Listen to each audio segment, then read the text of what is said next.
Encore une fois, en interview avec un autre artiste du Franco Festival de Calgary 2014. Et comme je vous avais dit déjà, je vous avais présenté quelques capsules vidéo, des vidéos des artistes. On a le Viet Zucker que je vous ai présenté, très intriguant. Bonjour, monsieur Viet Zucker. Ça passait? Oui, ça va bien. Ça va bien? Alors, tout le monde est intrigué. Tu sais, tu es une sensation de l'heure présentement sur l'Internet, sur YouTube, sur Facebook. Quand on dit le Viet Zucker, tout le monde connaît. C'est bien. Mais on trouve ça charmant. Il y a du monde qui trouve ça intriguant, Oui. qu'un Asiatique, un créole, ainsi de suite. Mais d'où viennent les références pour chanter du zouk? Elles viennent déjà du cœur, parce que je suis venu en Guadeloupe en 2006. Je ne connaissais rien de la culture créole ou antillaise, et j'avais des principes de vie qu'on m'avait éduqués.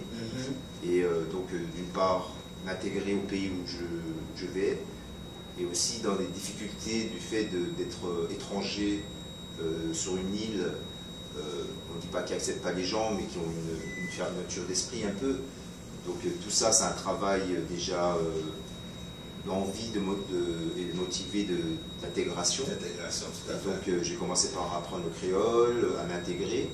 Aujourd'hui, je suis très fier parce que j'ai réussi mon pari. Déjà d'une part, d'aller dans le cœur de ces gens-là qui n'étaient pas habitués aux Asiatiques, et d'autre part, aujourd'hui, de carrément promouvoir leur culture. Voilà. Aujourd'hui, je me retrouve au Canada, je suis très fier d'être là, et ça peut aller encore plus loin. Et pour moi, j'ai réussi mon pari, d'une part, parler créole, ça semble simple, mais aujourd'hui, à travers cette envie d'intégration, on apporte beaucoup d'humanisme et beaucoup de bons messages humains dans le monde entier, et ça c'est très important pour moi. Voilà, le fait que, comme dans une de tes chansons, tu dis, tu es de trois cultures, trois kiltis, ouais, trois kiltis en créole, donc ça devient un levier, parce que tu peux en même temps transporter ce message-là dans d'autres pays où ils ne connaissaient même pas le zouk, j'imagine. Oui, tout à fait. Alors déjà, d'une part, j'ai pas complètement bouleversé, on va dire, l'année dernière, la planète musique, parce que voir un Asiatique chanter au créole, c'était une des premières fois, et autant plus que j'ai utilisé le forme de zouk, qui est chanté par Kassa, Patrick Saint-Éloi, qui m'ont beaucoup inspiré, mais j'ai aussi amené ma personnalité, où je suis retourné à l'ancien zouk, parce que Kassa, à l'époque, aujourd'hui, le zouk actuel, je parle beaucoup d'histoires d'amour, des échecs sentimentaux. Et moi, j'ai pris l'ancien format qui était très apprécié, autant musicalement qu'au niveau des thèmes. Donc j'ai parlé de ma triple culture, ma culture blanche, jaune et noire. Et parce qu'aujourd'hui, à travers cette triple culture, je veux montrer que, qu'on soit noir, jaune ou blanc, nous sommes aux yeux de tout les mêmes et semblables. Nous avons le même sang qui coule dans nos veines.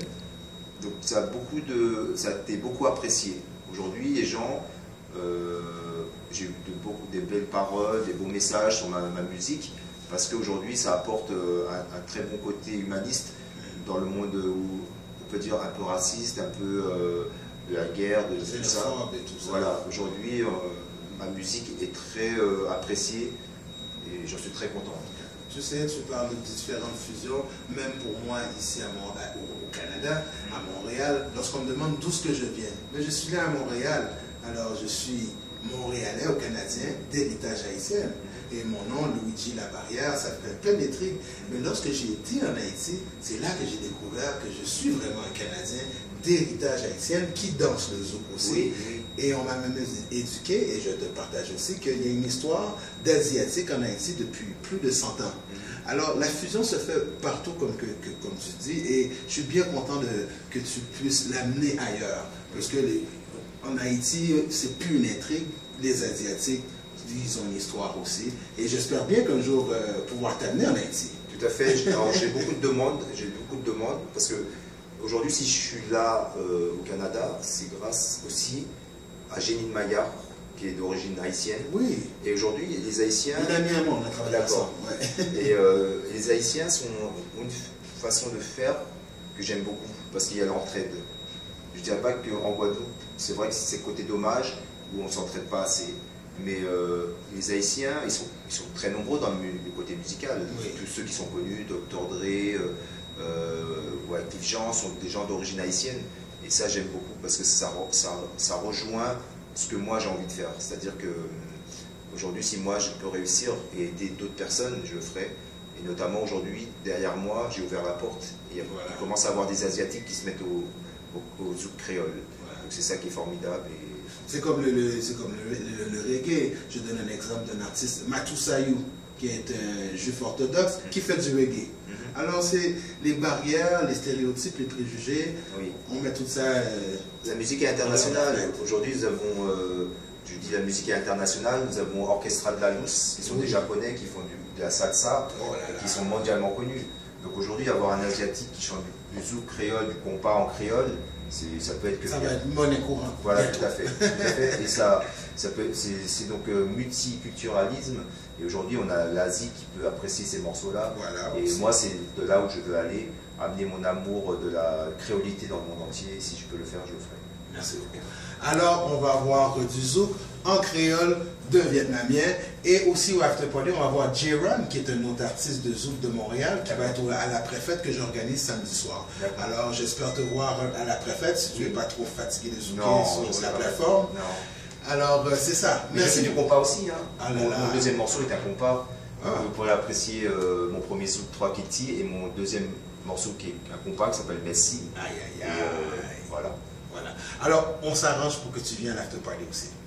Oui, il n'y a pas de souci. Moi, je suis là pour profiter du bon temps. Donc, en là. Nous là, tout le monde là. Soundproof est là en compagnie du Viet Zouker. On vous voit au Franco Festival de Calgary 2014. Merci, mon ami. Au plaisir. Mon frère.